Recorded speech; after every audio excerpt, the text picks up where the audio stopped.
entrevista desta semana, nós vamos discutir um tema polêmico, a maioridade penal. Será que esta é a causa do aumento do número de adolescentes que cometem crimes? Será que diminuindo a maioridade penal, a violência também pode diminuir?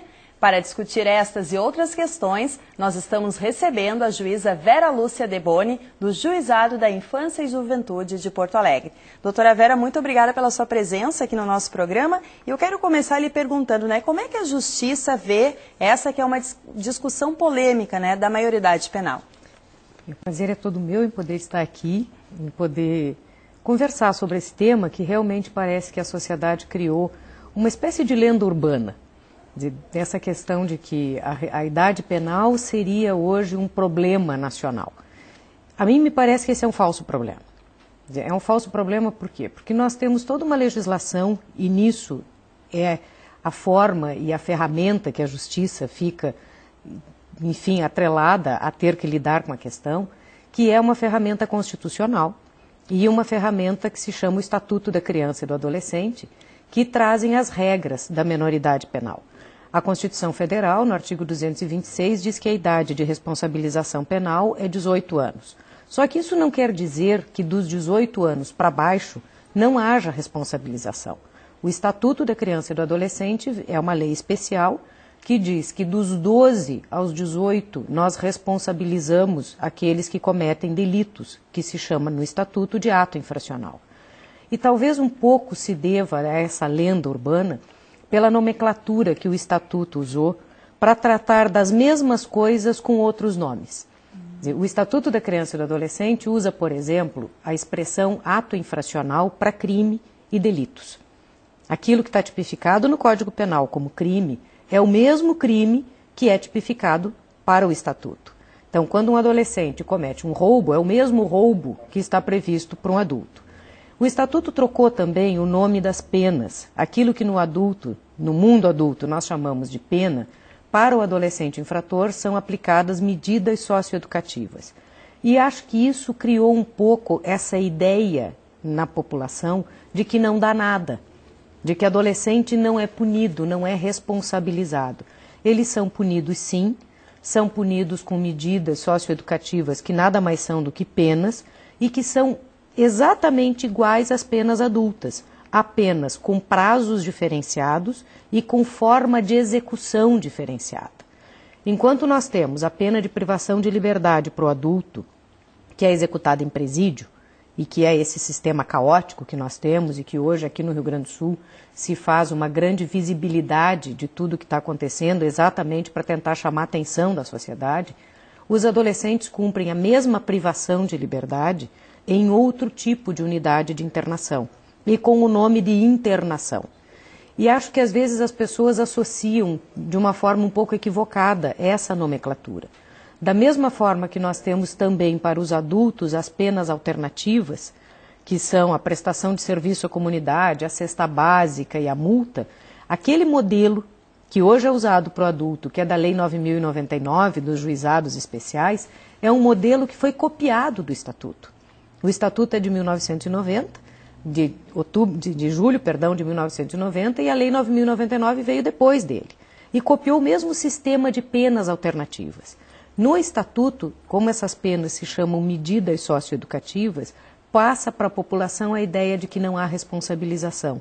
Mas nós temos também, para os delitos mais leves, para o furto, para o dano, para a lesão corporal, para as ameaças, para o desacato, enfim, para as penas para os fatos pequenos, as penas alternativas, que são de prestação de serviço à comunidade, idêntica à do adulto, só que executada em locais diferenciados, ao invés do adolescente prestar serviço comunitário em qualquer lugar, como a gente encaminha os adultos, nós vamos buscar fazer com que essa execução de prestação de serviço seja em locais onde eles possam ser melhor orientados, onde possam receber oportunidade de cursos profissionalizantes e junto com essas medidas que a gente chama de meio aberto, que é a prestação de serviço e a liberdade assistida, existe todo um acompanhamento técnico com níveis de exigência.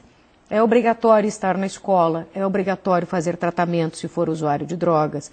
As famílias, se estiverem em condição de vulnerabilidade social, são encaminhadas para os programas de atendimento a cada uma dessas vulnerabilidades. Enfim, o sistema socioeducativo e o sistema de apuração infracional é muito parecido com o do adulto, com a diferença de que, dos 12 aos 18 anos, por uma questão de lei especial, se executam as penas de outra forma.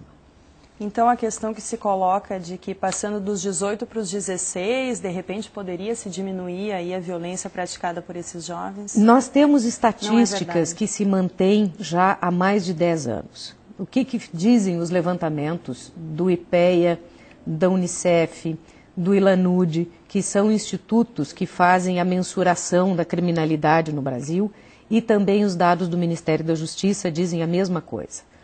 A proporção de participação dos delitos, em cada 100 delitos, 10 são cometidos por adolescentes, de 12 a 18 anos, numa faixa etária que aumenta dos 15 aos 18. Então, há mais de 10 anos, de cada 100 delitos, 10% deles são cometidos por adolescentes. E essa é uma faixa que se mantém, é um percentual basicamente fixo. Se nós pensarmos assim, hoje nós temos no Brasil em torno de 16.900 adolescentes privados de liberdade, presos, no país inteiro. Desses 16 mil, quase 17 mil, nós temos 3.100 que estão privados de liberdade, acusados do cometimento de homicídios. Se nós transportarmos esse dado para os adultos, nós temos uma população carcerária 90% maior e que tem, na sua totalidade, mais de 30% acusados de homicídio.